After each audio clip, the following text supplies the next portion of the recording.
Hey, Locker Room, what's up? I wanted to jump on and get back to our conversation about the documentary. Because I told you I was talking every episode, and I know we did the rivalry, San Francisco, and I know you guys love. And that stuff, listen, let me just say this first. Isn't that great when you hear, still to this day,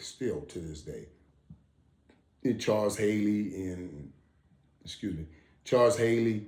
and Ken Norton. Still the same thing. You know what I mean? No matter what, we get together as boys, you start messing with each other and reminiscing and talking about those good days that you put everything on the line together. Episode 4 was about the best parts of all of that. The rivalry in episode 3 and in the conversation you saw that we had here with Ken Norton and Charles Haley and all that. It's about a collective will. That's what I talk about all the time. All of that stuff, back and forth. That's how you build a collective will. And remember, you have to be around those people, spend time with those people so they can make the promise one to another. And the thing carries over. Long after you're playing football. And that's what you see in the conversations they've had, and the little interview that we had, and all the conversations that they'll have for the rest of their lives. And that's what, that right there is what created that back-to-back. That back-to-back, that's what episode 4 is about, the back-to-back championship. And created under the bond of Jimmy Johnson. Now,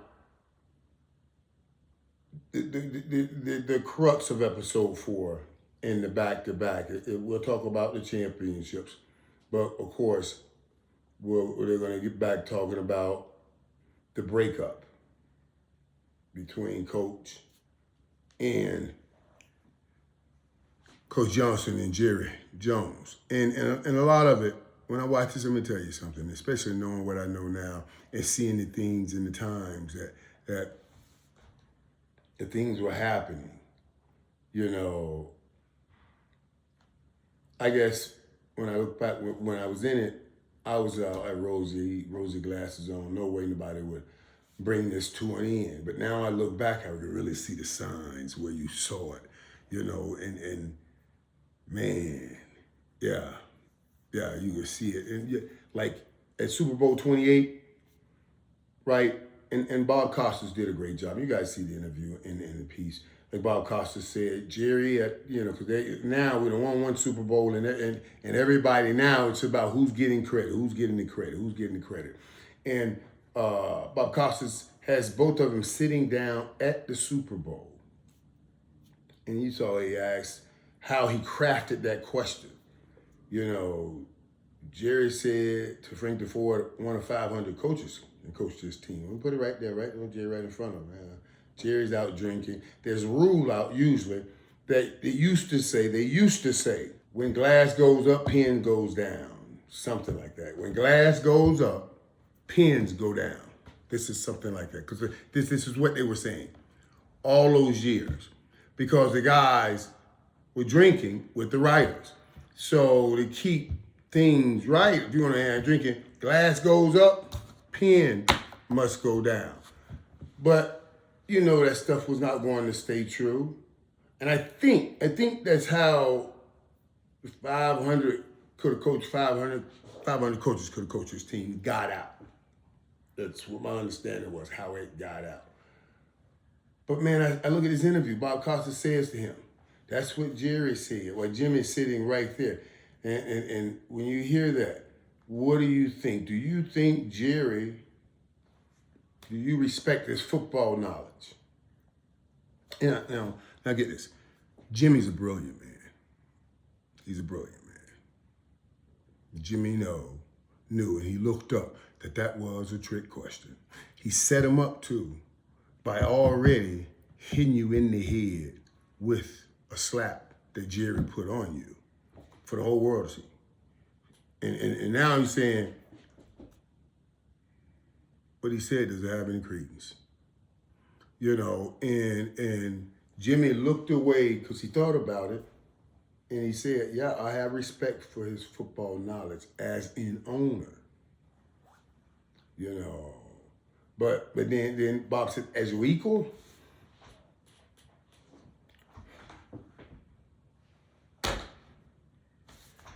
Now, Bob Costas, as a reporter, was trying to get in and stir a bad situation because it had already happened.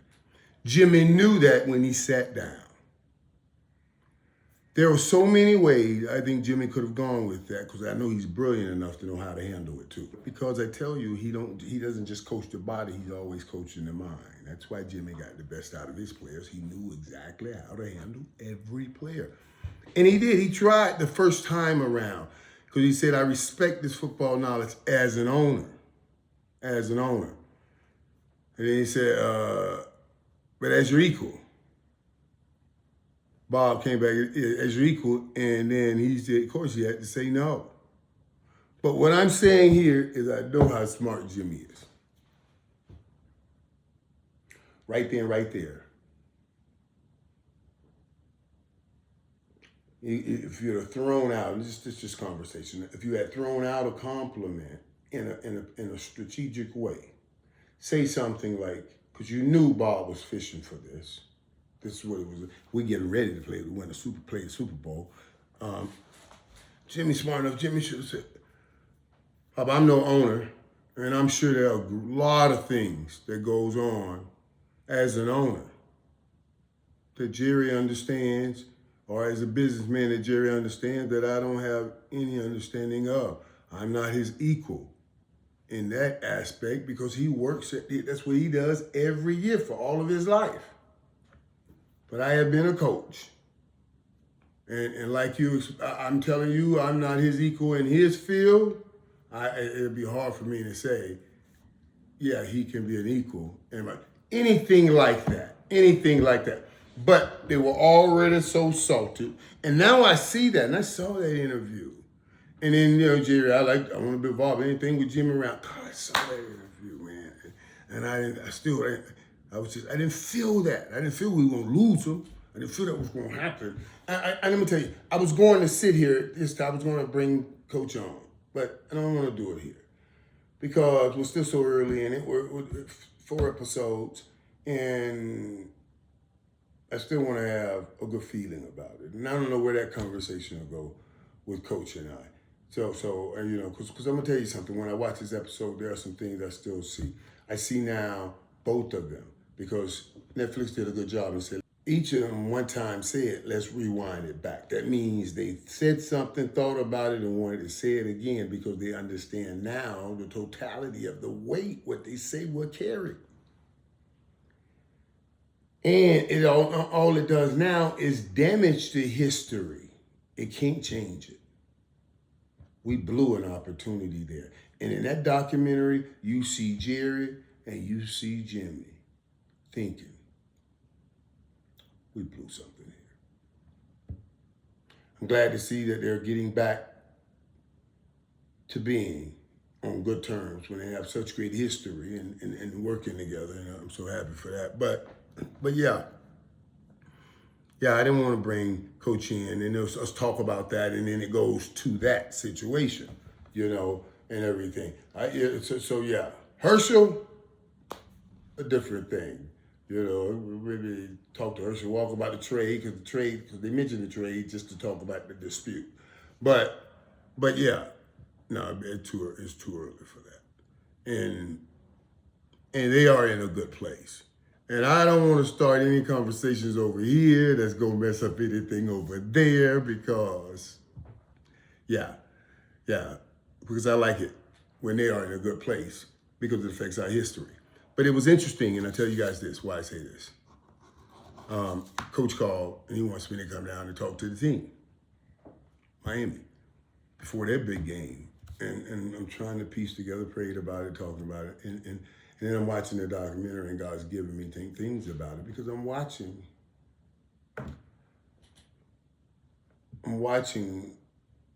great things, greatness that could have been greater. And I'm preparing, okay, how can I share to what comes after me? Like when someone bring you in to chat with the players like this, my whole thought is I gotta understand the totality. Like all we have is my history, all of our history, all the players that are there. We'll talk about our history, and we're just sharing our history with our current players, trying to pull out their best destiny, you know, and since they don't have an ability to see ahead of time, we have to do it looking back in our time. So when we were you guys and we were doing these things, man, I wish I'd have known this. I wish I'd have known that. I wish I would have known this. I wish I would have known that. I'm going to try to give you those things so you can focus better on getting the most out of now. All the things you think in your mind, because you're at one stage and you think it's very important. I want to tell you exactly how it affects your later stages since I've already walked that walk. So, it was interesting that I'm watching the documentary because I got to try to give so they can go in, so they can receive and then go and achieve. You hear what I'm saying? So I pray and I'm listening to documentaries, I'm listening to things that will go help them achieve their greatest destiny. You get what I mean? That's how this works. So I'm looking forward to it. So I see all of this and it brings up such emotions, man. And no doubt it brings up, some things that even with all the success I've had, like,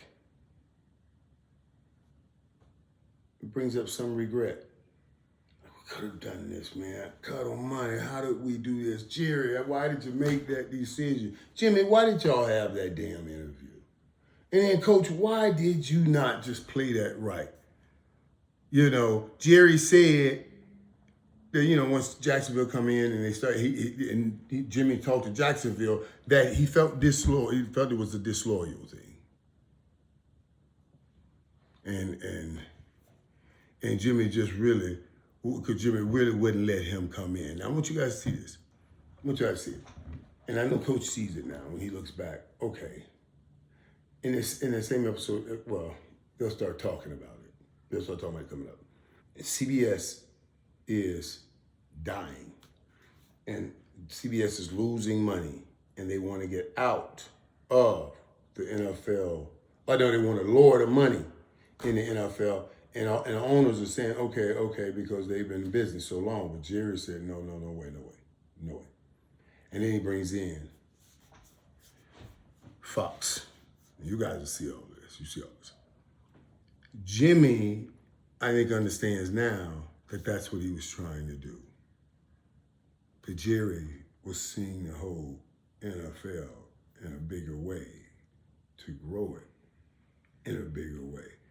And he needed to show it in a different way. That's why he brought people in the locker room and do all of these things to get those numbers there. Jimmy was maniacal about winning football games. And then the truth of it is, I think, when you're a back-to-back champion, I don't know what Jimmy was getting paid and all of those things, but I'm pretty sure he was being paid below what he deserves. That's all I'm gonna say. Maybe I'll get Jimmy towards the end of this. But right now we're gonna still enjoy some fun with this and the good days of this. And since this is titled Back to Back, the great glory of the story is the back to back. But for me, the great pain, I could have won 4 or 5 straight. Really believe that. Told you, really believe that. All right. Yeah. I can't wait to start talking about episode 5 too, guys, because I know that's the episode where, okay, now we got Dion coming in. And That's going to be a fun thing to talk about. Deion Sanders coming to Dallas. What was it like leaving Atlanta, going to a perennial winner in San Francisco? And then San Fran. They had what they had on the field for prime time, but they didn't have what they needed in lights for prime time. And they didn't have the same kind of receiver that could run with prime time. So it'll be fun. Maybe I'll get him to zoom in and we talk about that game and that pass interference that he knew was a pass interference. But only good things right now, peeps. Only good things. In the back-to-back, that was a good thing.